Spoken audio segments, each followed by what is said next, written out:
Masyarakat internasional masih banyak yang keliru dalam memahami alasan utama mengapa banyak perusahaan asing terutama dari Amerika Serikat dan Barat senantiasa meningkatkan investasinya di Tiongkok.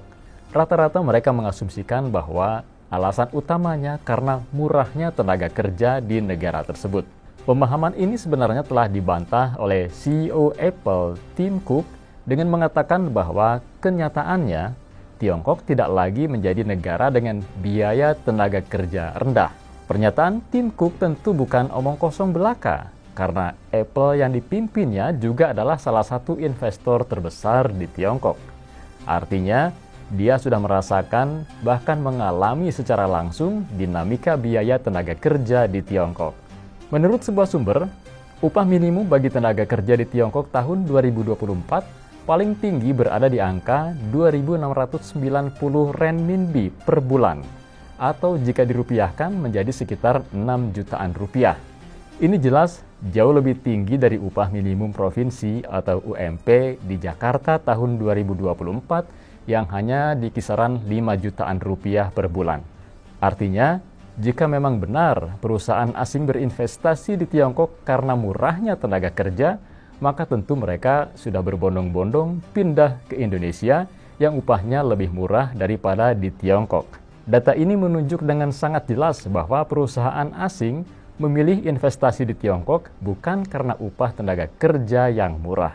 Alasan utama yang sebenarnya mengapa perusahaan asing berbondong-bondong berinvestasi di Tiongkok adalah karena biaya produksi di negara ini sangat murah, yaitu hanya sekitar 40% sampai 50%, atau hampir separuhnya dari rata-rata biaya produksi di negara-negara lain. Ini menunjukkan bahwa keunggulan Tiongkok sebagai pusat manufaktur dunia tidak lagi terletak pada murahnya tenaga kerja, melainkan biaya produksi yang sangat murah. Lantas mengapa biaya produksi di Tiongkok bisa sangat murah, dan apa rahasianya? Nah, ini yang akan kita ungkap bersama dalam Jurnal Barata.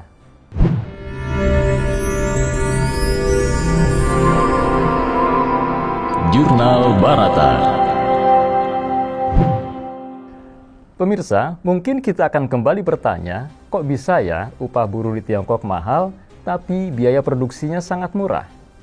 Jawabannya rupanya terletak pada ekosistem industrinya. Di titik ini, kita bisa melihat bahwa pada saat negara-negara lain masih terjebak berpikir dalam konteks buruh murah, Tiongkok telah berada di tingkat yang lebih tinggi, yaitu dengan membentuk ekosistem industri yang efektif dan efisien. Ini adalah pendekatan yang komprehensif dalam membangun ekosistem industri nasional. Dalam ekosistem ini, murahnya biaya produksi di Tiongkok berasal dari berbagai faktor yang secara komprehensif juga menghasilkan produk dengan biaya produksi yang murah, dan bukan hanya karena upah buruh yang murah. Faktor pertama, karena tersedianya tenaga kerja dengan tingkat skilled atau terampil dan master skilled atau sangat terampil. Berdasarkan data tahun 2021, terdapat lebih dari 200 juta pekerja terampil di Tiongkok, dan lebih dari 50 juta diantaranya adalah pekerja sangat terampil. Para pekerja ini biasanya bekerja lebih efektif dan efisien dengan tingkat produktivitas yang tinggi serta hasil produksi yang canggih dan berkualitas, karena setiap produk industri yang dihasilkan dikerjakan dengan mesin yang membutuhkan keterampilan dan presisi tinggi. Ini adalah perpaduan antara keterampilan dalam menggunakan mesin-mesin industri, ketekunan bekerja dengan presisi, sehingga menghasilkan produk yang memenuhi standar kualitas. Inilah yang menjadi keunggulan para pekerja di Tiongkok. Keunggulan ini diakui oleh Tim Cook yang mengatakan bahwa alasan untuk datang ke Tiongkok adalah karena keterampilan dan kuantitas serta jenis keterampilan. Faktor kedua, karena tersedianya rantai pasok industri, yaitu para pemasok bahan baku dan berbagai bahan pembantu. Tiongkok memiliki secara lengkap seluruh perusahaan pemasok bahan baku industri untuk berbagai jenis keperluan industri. Dan karena para pemasok ini adalah badan usaha milik negara, maka pemerintah Tiongkok menetapkan bahwa keuntungan pemasok tidak boleh lebih dari 3%. Kebijakan ini menyebabkan harga bahan baku industri di Tiongkok menjadi sangat murah, sehingga biaya produksi pun bisa ditekan. Faktor ketiga, karena tersedianya harga listrik yang murah.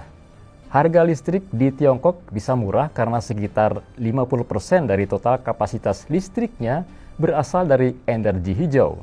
Pemerintah Tiongkok juga mentargetkan bahwa tahun 2030 nanti, 80% listrik akan berasal dari energi hijau.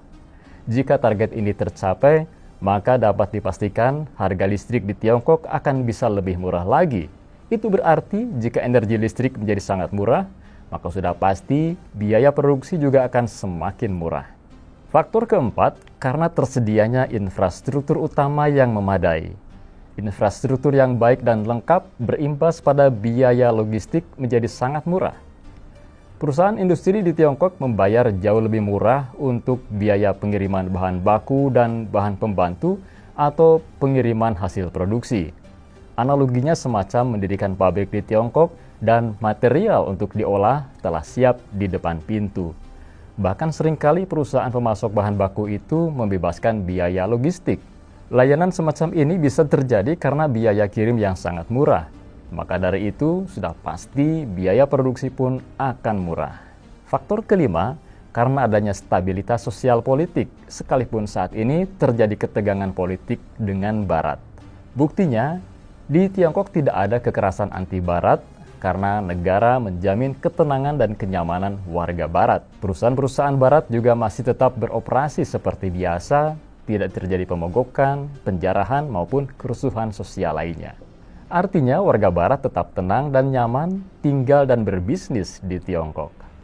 Jadi jelas bahwa kelima faktor tadi telah mengubah konsep umum bahwa murahnya biaya produksi di Tiongkok karena adanya upah buruh yang murah. Semua itu karena Tiongkok telah melangkah lebih jauh dalam beberapa dekade membangun sebuah ekosistem industri di mana secara komprehensif kombinasi dari kelima faktor tadi menyebabkan biaya produksi di Tiongkok menjadi sedemikian murah. Melalui kebijakan ini, Tiongkok berhasil meningkatkan taraf hidup para pekerjanya, sehingga mereka ikut menikmati keberhasilan pembangunan dengan hidup makmur tanpa mengorbankan keunggulan industri manufakturnya, yaitu produksi barang dengan biaya murah, bahkan paling murah di dunia. Kebijakan ini sangat cerdik dan cerdas. Negara-negara Barat misalnya meningkatkan taraf hidup para buruhnya diikuti dengan lenyapnya industri manufaktur. Tetapi Tiongkok berhasil mengatasi masalah ini, yaitu tetap menjadi pusat manufaktur dunia sekalipun para pekerjanya kini telah hidup makmur. Saat ini 50.000 perusahaan Amerika di Tiongkok rata-rata terus menambah atau memperbesar investasinya sebagaimana dilaporkan oleh The American Chamber of Commerce in Shanghai tahun 2023. Data tadi didasarkan pada survei yang dilaksanakan pada awal tahun 2023 pada saat para pengusaha Amerika ditanya bagaimanakah rasanya berinvestasi di Tiongkok. Mereka menjawab telah menambah investasi.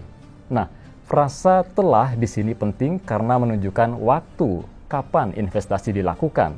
Artinya, kemungkinan besar penambahan investasi telah terjadi pada tahun 2022. Jika kita cermati, data investasi tahun 2022 memang nampak konsisten menunjukkan adanya penambahan investasi tersebut. Ini karena pada tahun 2022, Tiongkok adalah penerima investasi asing langsung atau FDI terbesar kedua di dunia, sebesar 180,2 miliar dolar Amerika atau hampir 3 kuadriliun rupiah. Nah, pemirsa, jumlah investasi asing yang besar ini menunjukkan antusiasme dan keyakinan investor asing akan masa depan ekonomi dan politik di Tiongkok. Buktinya, kini penerimaan rata-rata penjualan per tahun di Tiongkok bagi Starbucks adalah 3,5 miliar dolar Amerika atau sekitar 56 triliun rupiah. McDonald's 6,40 miliar dolar Amerika atau sekitar 105 triliun rupiah, Walmart 17 miliar dolar Amerika atau sekitar 279 triliun rupiah, KFC 8,2 miliar dolar atau sekitar 134 triliun rupiah, Apple 16,4 miliar dolar Amerika atau sekitar 269 triliun rupiah, Tesla 21,7 miliar dolar Amerika atau sekitar 357 triliun rupiah, Caterpillar 14,2 miliar dolar Amerika atau sekitar 234 triliun rupiah. Dan Coca-Cola membukukan penjualan 45,7 miliar dolar Amerika atau sekitar 751 triliun rupiah. Ini adalah pasar besar yang sudah berada di genggaman tangan para pebisnis di Amerika Serikat. Jadi, mengingat besarnya keuntungan dari berinvestasi di Tiongkok, sangat tidak mungkin mereka akan hengkang atau menutup bisnisnya begitu saja hanya karena ambisi para elit politik di Amerika Serikat. Nah, pemirsa, demikianlah Jurnal Barata kali ini. Semoga menjadi tambahan wawasan untuk memperkaya pemahaman kita tentang besarnya minat negara asing berinvestasi di Tiongkok. Saya Endro dan tim redaksi Jurnal Barata mengucapkan terima kasih dan sampai jumpa. Demikian Jurnal Barata.